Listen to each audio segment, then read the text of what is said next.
All right, remind me again, what did you think about the question? Or maybe you could tell me what you think now after we've had a couple days of class to talk about it. What do you think about the question, can a teacher play music in class that is religious in nature, especially during Christmas time? Christmas music. Go ahead and answer that if you don't mind, real quick. Okay.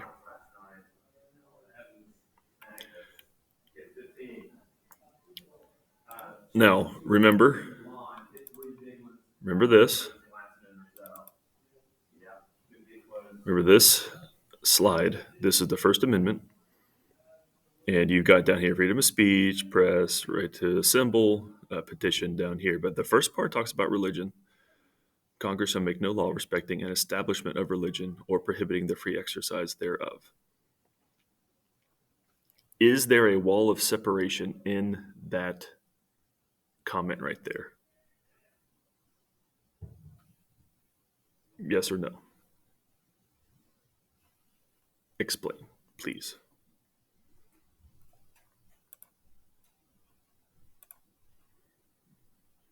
Then, once you're done with that, it's just a reminder, warm up to get you thinking, because I know, especially first period,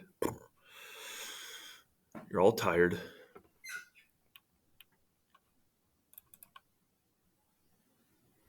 Let's look at this slide right here.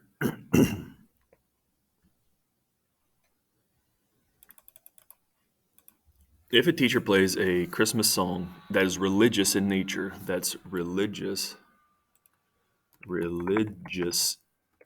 in nature in school, is that establishing an official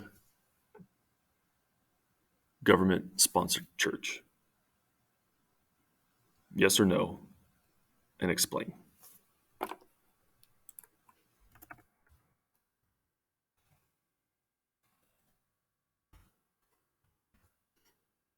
Also, is it possible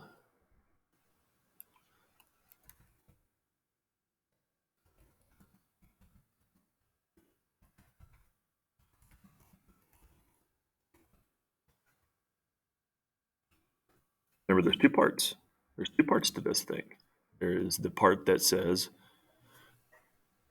you cannot establish a church, make a law respecting an establishment of religion, but also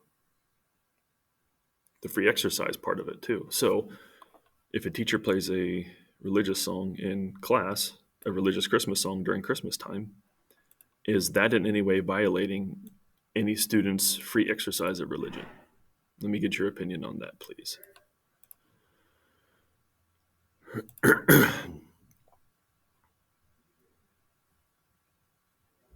Come on, Nearpod. You can do it. Yes, cancel.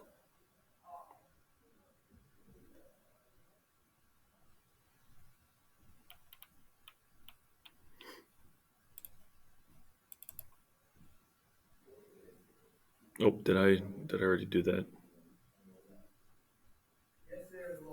Yeah. Oops. I had a slide about that later. Sorry.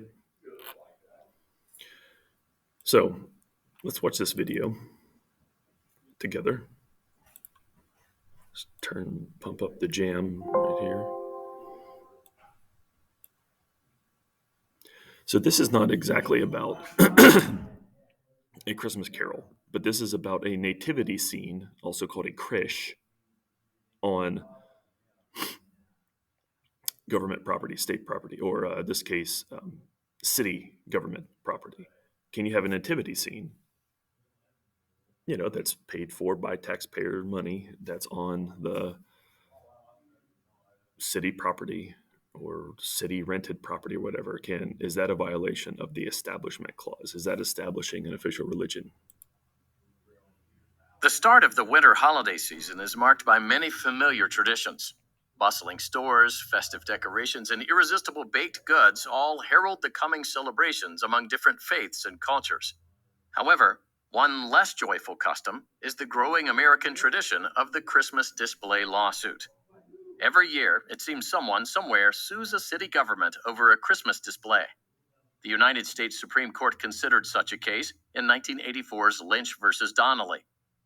The city of Pawtucket, Rhode Island, built a Christmas display each year. The display included secular elements. Okay, so the question I want to pause on right there is, do you remember what secular means? Does secular mean religious or non-religious? The answer is non-religious. So that means that the display had secular things not related to religion, as they'll give you examples right here. Such as a Santa Claus, reindeer, and a Christmas tree. It also included a Christian nativity scene, or creche. So it had secular non-religious things, and then it also had religious things. The city owned the display and put it up each year in a publicly accessible, privately owned park with the owner's permission.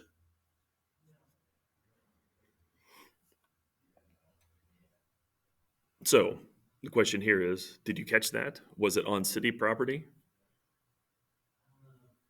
Or sorry, it was not on city property, but it was maintained by city tax dollars. So that's key here.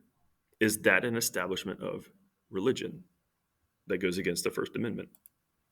Pawtucket resident Daniel Donnelly and others sued Pawtucket Mayor Dennis Lynch and other city officials over the display. The federal district court ruled that the creche constituted the city's attempt to endorse Christianity and enjoined the city from including it in the display.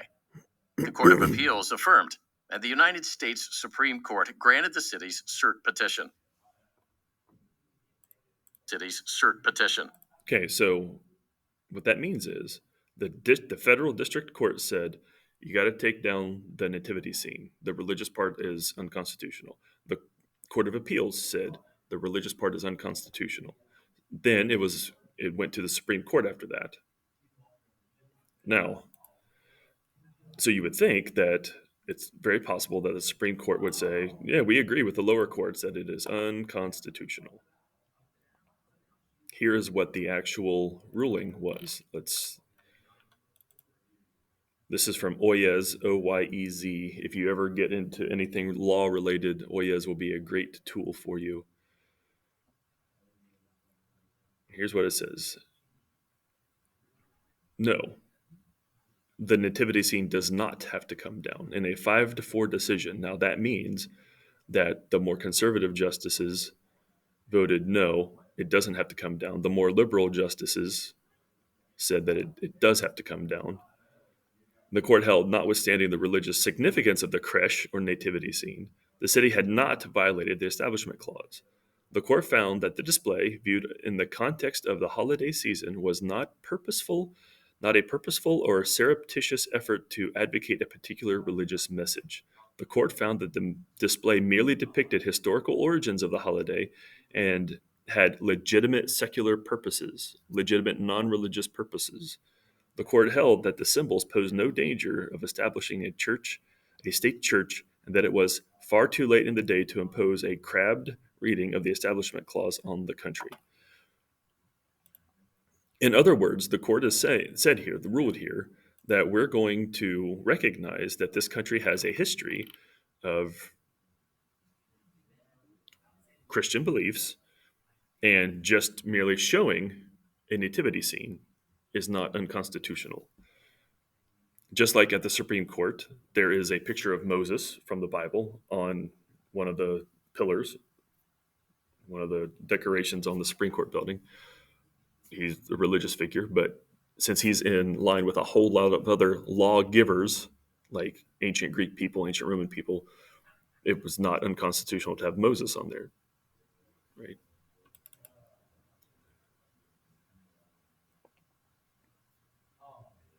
So what that basically means is that the country shouldn't tell you what to believe, but we can still honor our past, where we've come from,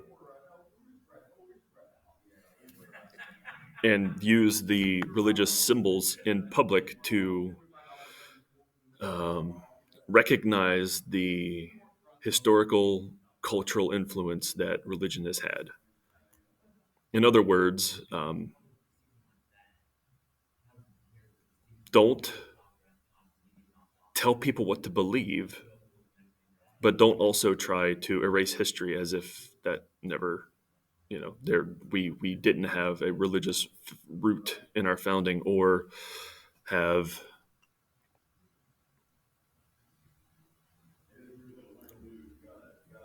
or that we have to get rid of all religious references today. Now, I'm not telling you one way or another what you should believe. Obviously, this is your opinion to have. What the Supreme Court's trying to do is balance it down the middle, not say, this country's going to be dominated officially by Christianity, and then not say either we're going to whitewash everything that has ever been mentioned about Christianity or any other faith in our country's history. It's kind of like down the middle. They're trying to do something reasonable is what they would call it, not extreme. So let me ask you, what's your opinion? Does this change your mind in any way about the answer to the question, should a teacher be allowed to play Christmas songs in a public school classroom? I know it's not the same topic, but it's a similar one. What do you think? Should a Christian teacher be allowed to play Christmas songs in a public school classroom? Has your mind changed? Explain, please. Now, I just want to say real quick, I appreciate all the discussion. It's been awesome. What I try to do always is play devil's advocate. Devil, religion, get it? On these types of issues, which I think first period you heard a particular perspective because it seems like a particular one side of the aisle was more vocal, and so I tried to ask questions from the other side of the aisle. Ninth period, you all were pretty much down the middle, and so I guess I was trying to just figure out what you actually like, where your line was, where would the violation be.